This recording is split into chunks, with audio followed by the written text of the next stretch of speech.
Politic. Авторская программа Кирилла Задова, посвященная текущим мировым проблемам. Politic. Предвзятый обзор, субъективные комментарии и искренние оценки Кирилла Задова. С понедельника по четверг с 4 до 5. Politic. Сказал, как обрезал. Приветствую, друзья, с вами Кирилл Задов от Politic. Сегодня 15 мая 2024 года, среда. Сегодняшняя программа специальная. В гостях у нас будет Nicholas Chamberas, республиканский стратег.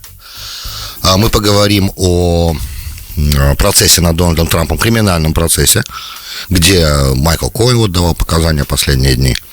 Обсудим и также некоторые другие моменты республиканской политической адженды. Программа, конечно, по-английски будет, но я надеюсь, что для наших зрителей и слушателей это не является большой проблемой. Как со мной вступать в коммуникацию, вы знаете. 347-460-0877 это СМС-портал прямого эфира для всех, кто в прямом эфире. Меня слушают все остальные, добро пожаловать на мой YouTube-канал. Эта программа появится на канале Politic English. Его тоже легко очень найти на YouTube. Для этого надо просто зайти в Сочи, набрать мое имя. Politic. Сказал, как обрезал. Hi, Nicholas, welcome back. It's always pleasure to have you in the studio. How are you? I love being on. Thank you for having me. On air, I mean, yeah, you're not in the studio, but it doesn't mean anything. I mean, there's no difference because I'll see you and our audience can see you and hear you perfectly well. The first thing, let us inform some part of the audience that probably doesn't know what's going on with the criminal trial that is right now going on in the city. And it looks like prosecution trying to convince the jury that President Trump falsified 34 accounts, falsified like some invoices, like altogether 34 accounts of invoices and other records connected to allegedly hush payment to Stormy Daniels, an amount of $130,000, which is a crime if he will be proven guilty, if they will, beyond reasonable doubt, will show to the jury that it was really done, which I doubt how can it be proven without any possible doubt, because it's a crazy thing, because everything we'll talk later about it. But the thing is, if it will be proven, and jury, by anonymous decision, will announce Trump guilty, then it's a verdict that is guilty verdict. And if not, then he's not guilty, and everything is just a scam to take him away from elections, which right now election campaign, which is right now going, and every day he's busy with the court, with the trials, and that prevent him from participating in election campaign at a certain level, and reducing his chances to be president, which is a political stunt and which is unacceptable then. So what is your opinion overall first, Rick, on everything that's happening? Well, again, great to be on with you, and I love your audience. I really enjoy getting to reach out to your listeners and to people watching live. Yes, there's so many interesting things, and as I mentioned before we got on the air, I want to try to remain composed and not sound like a ranting person about this, because there's so many problems with this case. So basically, yes, President Trump is charged with 34 counts of falsifying a business record. It's basically the same charge over and over again, and this is a misdemeanor. The statute of limitations normally on this is 2 years. I'd like to remind everyone that this alleged incident, which I also highly doubt ever took place, is alleged to have occurred in 2006, which is 18 years ago.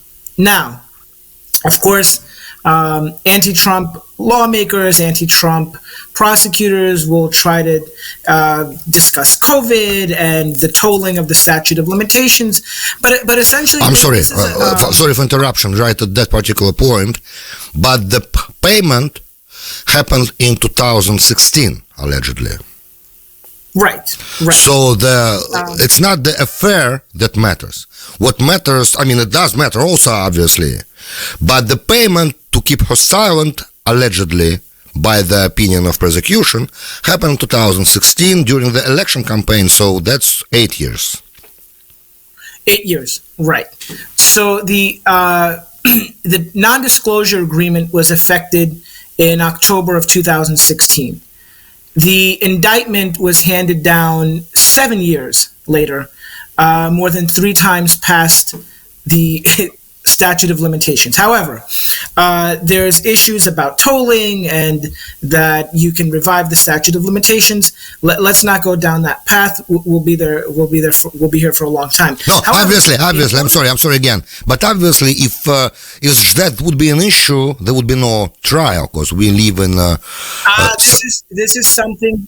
I'm sorry. Go ahead, Kirill. Because judges and the prosecution knows about statute of limitations, and obviously it wouldn't be appropriate for them to have a trial. The fact that they have a trial and nobody's saying that it's not, how do I say it, judicially not correct to have it, meaning that they circumvent the issue of statute of limitations, as I understand correctly.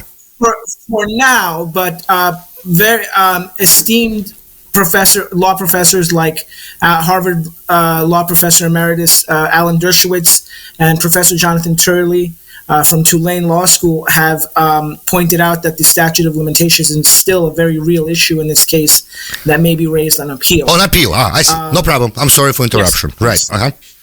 No, not at all. Because this is a very important point. And I want to tell you and your audience that I may be wrong, others may be wrong, and that the statute of limitations has told, and that it's perfectly fine that 2 years and 7 years makes no difference, and that this prosecution can move forward on that end. However, in order to turn this into a felony, Alvin Bragg has to identify another crime, that this was in the furtherance of another crime. And by most accounts, it would have to be election fraud. We must point out, I want to point out something very important, and don't just take it from me. Michael Smerconish was on CNN a few days ago railing against the prosecution, and I'm paraphrasing his remarks. 4 or 5 weeks into this trial, we don't know what that other crime is. The prosecution has yet to identify what this crime is. They haven't stated it yet. Right. But as I understand that, again, I'm not. I never studied in American law school, but I do certain part of judicial education. I'm trying to get in the former country where I came from. So, as I understand, in this particular case, that election fraud, those records and those invoices and money, account payables came from election campaign money. I believe eventually he was reimbursed by President Trump personally, that being Michael Cohen. In any event, the prosecution hasn't identified. Right. You're right. Absolutely, not yet mentioned yet. Right. That's the problem. Is this prosecuting an indictment, or is it exploratory surgery, or maybe other people might call this a witch hunt in progress? We really shouldn't be on their last witness, and then the prosecution tries to figure it out. Like, okay, now we're ready to tell the defendant what he's being charged with. It's frightening. It should be stated before everything is open, the trial. Before opening the trial, they should say this to the judge. This is a fraud that was committed, and that's a federal crime, and for that we're trying to prosecute him, right?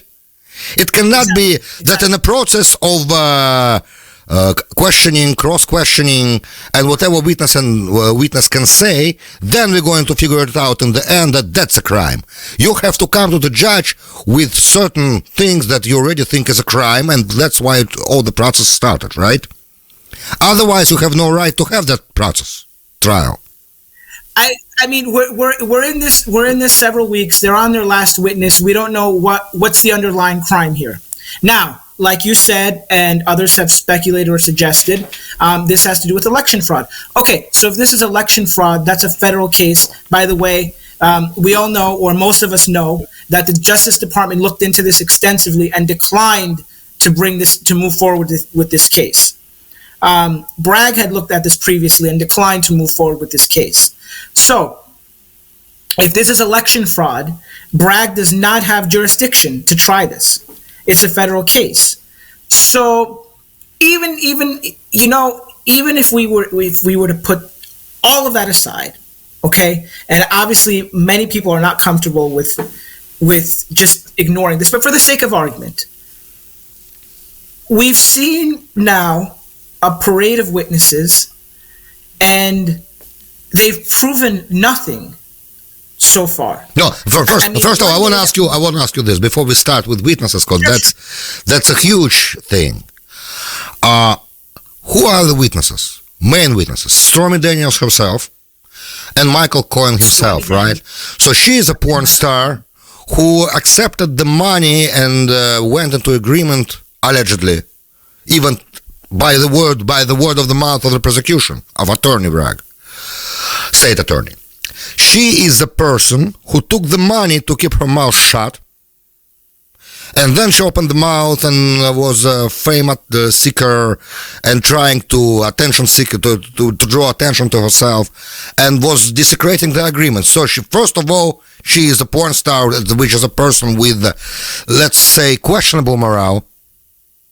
Can I safely say that? That the person who involved with production of porn, probably for jurors, I mean from the point of juror. If I am a juror and I'm a normal American guy, and I see the porn star testifying, I would be like, listen, whatever she's saying, questionable in the first place. It's the first thing. Second thing, she took the money. The prosecution trying to say that she took the money, and that's a fact. And then she desecrated the agreement she went for. So that morale even more questionable. So now as a juror, how can I trust any word she's saying? I think I am very interested, and I'm sure many other Americans who are following this case are very interested in what's going to happen with this jury, because initially, and it's still a fact, this is a Manhattan jury where 90% of the voting population despises Donald Trump. You might say that, but there was a jury selections, but there was a selection process, right? The side of defense also was participating in selection of jurors. It's very hard to find. Again, it's a Manhattan jury. I've sat in on Manhattan jury selection, and it's hard to, in my opinion, okay, it's hard to find jurors in Manhattan who don't who have no prejudice against, right? No prejudice against Trump. I see what you're saying. Okay, and just bear this in mind: you're going to have these folks once the trial is over and they go into deliberations. There's no way, in my mind, there's no way.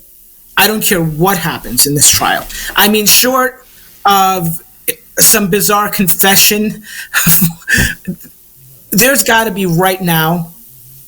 Even if all 12 of them are members of Antifa, which is not obviously the case, but let's just, for hypothetically speaking, even if all 12 of these jurors were members of Antifa and hated President Trump, right now, it stands to reason the way this trial is going, there's got to be at least 3 or 4 of them that are saying this is just a disgusting miscarriage of justice. At least one, right? And we need anonymous decision, right? We need all of them saying guilty. Unanimous, right? Right, that's right. it. But what's going to happen? What I'm afraid is going to happen is that there's going to be peer pressure in that deliberation room, and they may vote to convict.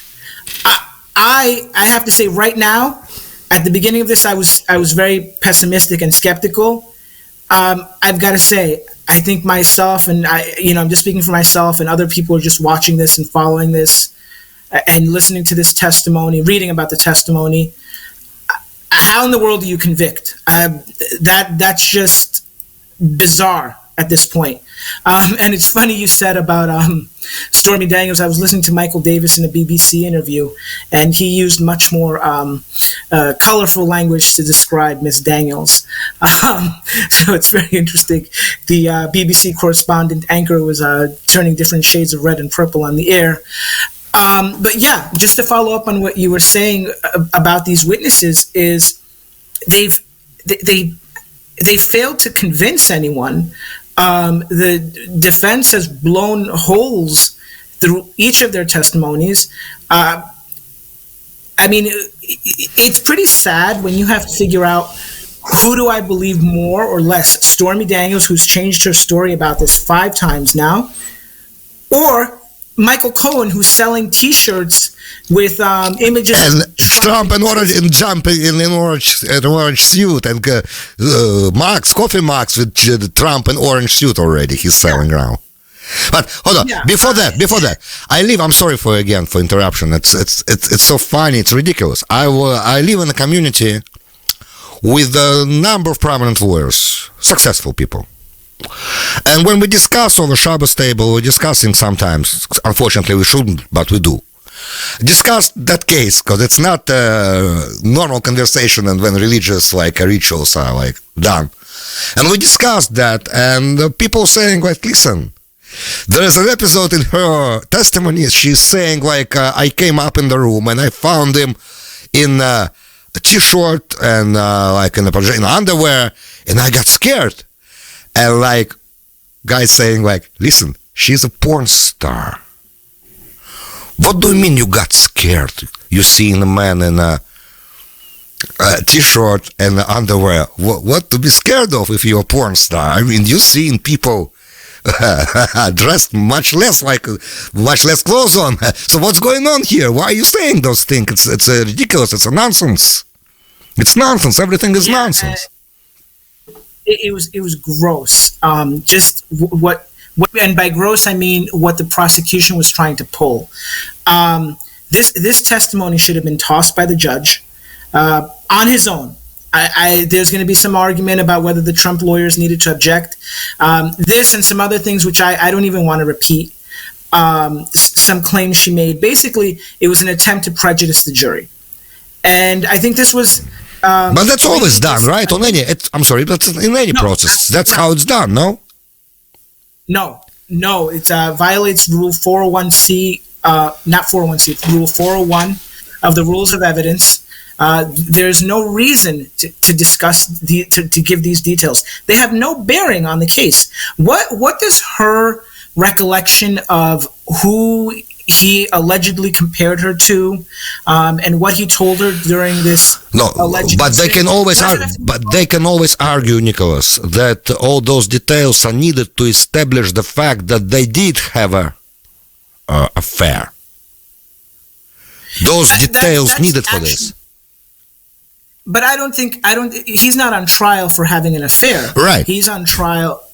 But also he's saying, sometimes he's very vocal about that he never had an affair with her also. It was in the press also. So maybe for part of the attack for state attorney's side, they're trying to establish the fact for jurors that there were affair.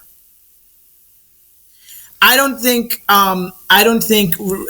making wild claims about who the president compared her looks to in his family and other really just vulgar, unnecessary remarks has anything to do with establishing whether or not something happened between those two. I think that was meant, basically, the prosecution must be in panic mode. They know that so far none of the witnesses have been able to establish that anything happened. So they're basically trying something that's been attempted before. They're trying to say Trump is a bad guy. Please vote to convict. Right. And also, the most important part of the trial, by the way, they're supposed to prove that those records, invoices, everything they had, is fraud. Falsified records. And that's a very, annoying, very monotonous stuff that they have to prove to jurors that when it's presented, and it was before Stormy Daniels and Cohen, there were some accountants who were testifying, and that is I'm sure that if I would be juror in this case, I would be sleeping during that part. Because it's absolutely not, it's not entertaining at all. One thing is Stormy Daniels giving testimony, or Michael Cohen for that matter. Another thing when the accountants start talking. On accounting class in college I was sleeping. Even more so the thing it's crazy, it's boring stuff. How can they How can they prove? So just to confirm your words, they're desperate. Can they make them voted guilty? Because they're gonna prove that Trump had an affair, and obviously he's a bad guy, as you're saying, and because of that, convict him, right? Yeah, that's all they have at this point. Stormy Daniels did not move the needle. Again, when she was cross-examined, she basically said she hates Donald Trump. She despises him. This is clearly personal. She has given so many different versions of what happened and when it happened. She was very ineffective. Then Michael Cohen, I think we have one more day of cross-examination. It's only going to go downhill for the prosecution from here. And there's no law against affecting a non-disclosure agreement. It happens all the time. And again, this case, I'll talk about what Fareed Zakaria said. I believe it was in Newsweek. And, Fareed Zakaria is not exactly a right-wing commentator. He said he very much doubts. Fareed Zakaria is absolutely no right-wing, right? What he said? Right. He said that there's no doubt in his mind that this case would have never been brought against anyone besides Donald Trump. No, then it's obvious then for everyone here then who are trying to be impartial. I'm trying to be impartial. It's sobering. It's sobering because this is a show trial, and I'm going to have something coming out very soon about why I think this is a show trial in true Soviet fashion.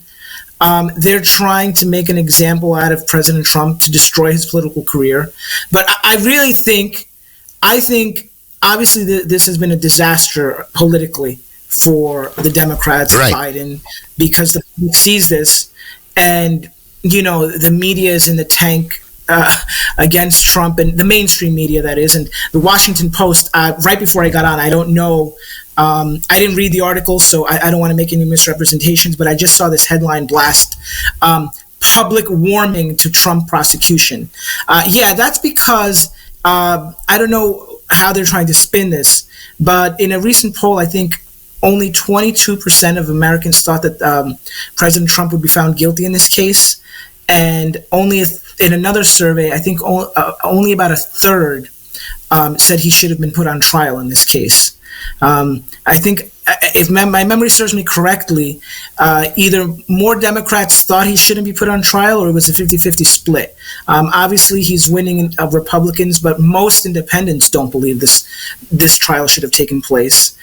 There's so many things I want to say. Just want to get a few things out. I mean, just to give you an example, New York State has some of the most onerous discovery laws in the country, meaning that state district attorneys, they have to routinely give up on prosecuting serious felonies because they don't have the resources to comply with the discovery laws, to provide the defense with all the documentation that's necessary. So they routinely have to just pass on prosecuting these cases. This case, according to one estimate, is going to cost New York $2 million. That is a disgrace in and of itself.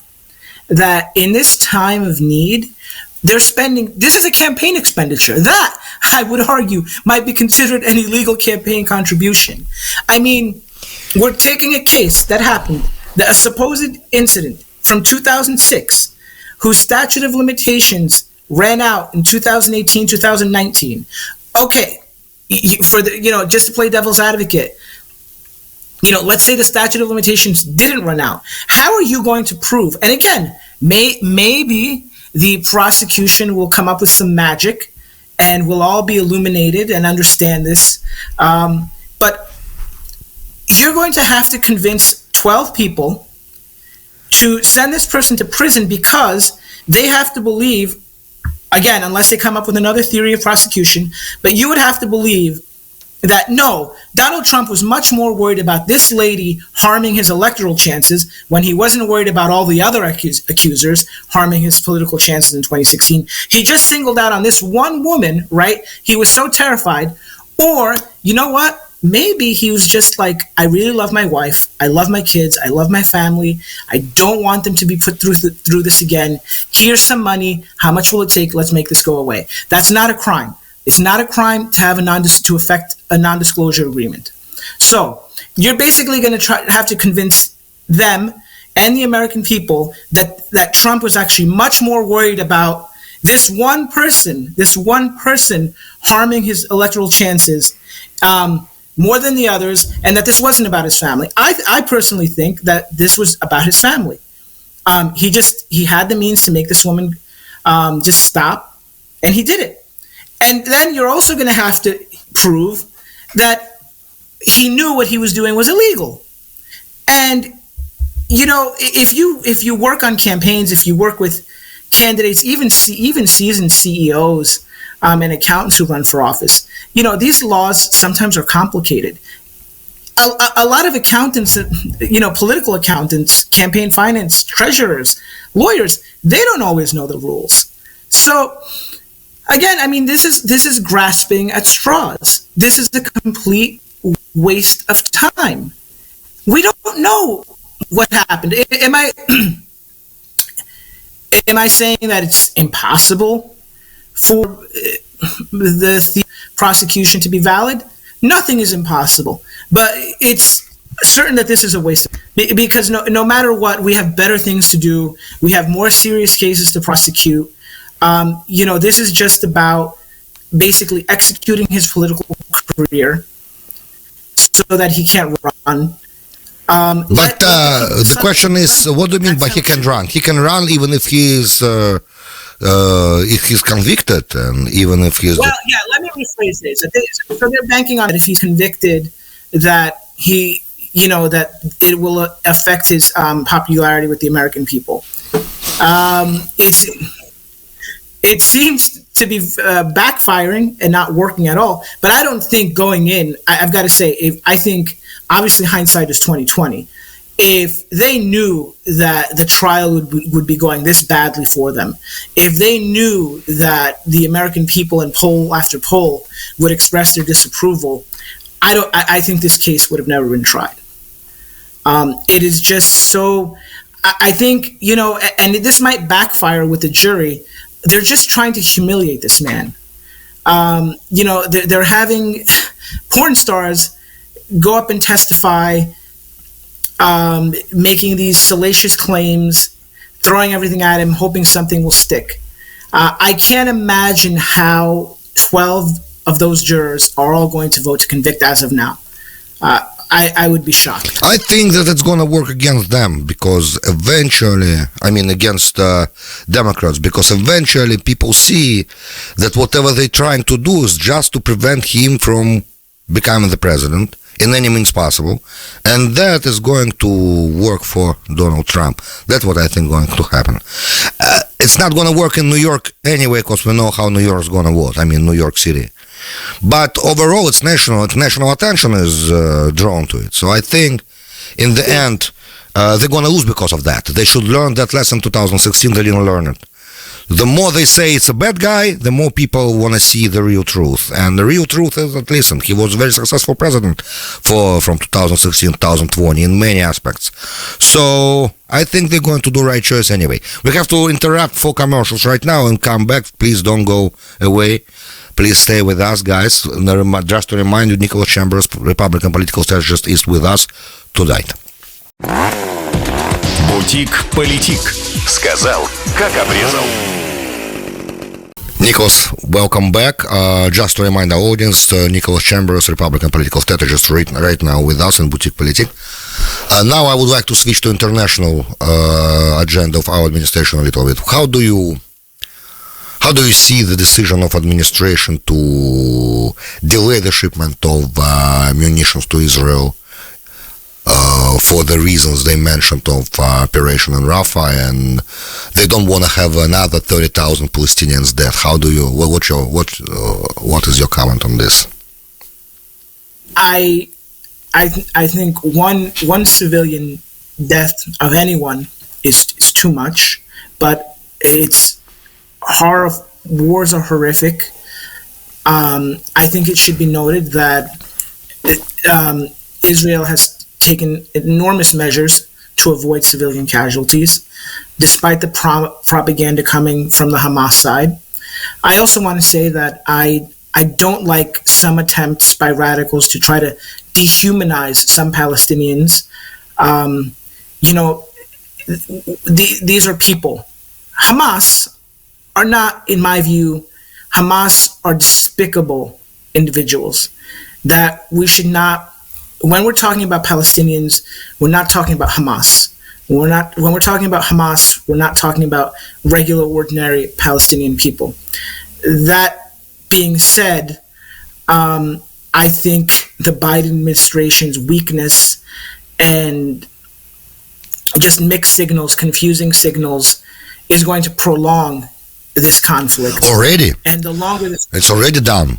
With Israel fighting for 7 months, already more than 7 months, because the administration is trying to prevent the thing that's supposed to be done, trying to micromanage the thing. I really hope I'm wrong, and I'm not fully comfortable with saying what I'm about to say, but I strongly suspect that this newfound policy has much more to do with Biden's polling in Michigan and his reliance on constituents there who don't support Israel's right to defend itself. Nicholas, I just want to, on this particular matter, I have a question for you. That's why I needed this. That constituency that you're saying, those Somali people, Michigan is a huge base for Muslim refugees who are already naturalized and can vote. But what alternative do they have, can I ask you? If they're not coming to election booth, then they're voting for Trump. If they're not voting for Biden, they're voting for Trump. And Michigan is a swing state. So now, what really administration is scared of? What they're fearing? What is the threat? So I think the Biden campaign worries about solidifying their radical left base. And let's face it, people who are attacking Israel in this country, Israel's prosecution of the war, most of them are radical leftists. Yes, there's Palestinians, certain Muslim organizations that are not supporting the war against Hamas, and the Biden administration is worried about them. I think... I'm sorry, but Wall Street Journal and all main press, everybody's saying just one thing, that Biden believes his electoral prospects are depending on this. So what extreme left, what alternative do they have? Again, the question remains. I think, so look, there's many parts of this issue and you can examine it. The bottom line is this. If you just look at the disgusting, horrific, evil events of October 7th, you understand, if you look at what happened, if you look at human beings slaughtered like a horror movie, if you didn't know this was real, if you just saw this on video, that without commentary, you would think this is a sick movie production. It's just too gruesome to even talk about. Little kids being burned alive, raped, butchered. You know that Hamas must be exterminated. That is the only solution to peace in Israel. That is the only solution. That is the only way that Palestinians will ever achieve progress and prosperity and safety. So, you know that the Israeli government has to do whatever it can within the rules of war, right, to extinguish Hamas. Hamas must end as we know it, or there never will be peace. However, the Biden administration looks at it, well, maybe we can get a peace deal here and various factions can save face and we can take credit for this and the conflict ends, at least until the election is over. That may be what they're thinking. That doesn't help Israel. That doesn't help Palestinians. They need to decide, do they want to make their foreign policy based on... Nicholas, the question still, again, I'm not asking that. That is understood. I'm asking the motive that for good of elections, for Biden to be re-elected, it's not good if Israel will finish Hamas there. I don't understand why is it not good for Biden if Israel... That if Israel will succeed. Because, okay, he's going to antagonize extreme left, progressives, and then going to unify like Antifa, everybody who are there. All those student bodies. What they're going to do? They're going to go and vote for Trump? What alternative they have in this election? I think he's worried that they may go to RFK or they may stay home. That's voting for Trump. That's voting for Trump. That for me explains this bizarre foreign policy. Just again, this was October 7, 2023. This is not something we read in the history books. It would seem like something that this is the worst mass slaughter since the Holocaust of Jews. How do they propose to end it, to provide safety for the Israeli people, for the Palestinian people? Administration has the agenda of creating Palestinian state now to reward October 7 terrorists.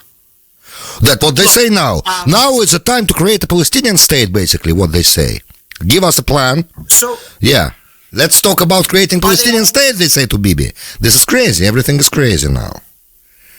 Everything is meant right now. They want to antagonize Bibi. We know this, but he's not taking the bait. And to his credit, he's being very strong in his responses. And let's be real here. They can suspend the arms shipments. They can cancel the arms shipments. That's not going to change the resolve of the Israeli war cabinet. I hope so. They're going to. It's not. Look, there may be, without getting too deep into this, there may be certain actors planning their political future, but it's short-sighted. This threat must be exterminated, and that's the only way we can talk about anything realistically, any progress moving forward. Nicholas, and again, it's just another. Yeah, I'm sorry, but we have to finish our broadcast tonight. Thank you very much, because we're running out of time, unfortunately. We're going to come back to that discussion, I hope, when the results we're going to see next month. I think they're going to be proper results, because, as you mentioned, Bibi should not surrender to American demands. We'll see that, and I hope that I'm wrong, and administration will realize that there's no other option. Thank you very much, Nicholas Chamberas. Thank you very much for coming on air tonight. Pleasure. Thank you. Бутик Политик. Сказал, как обрезал.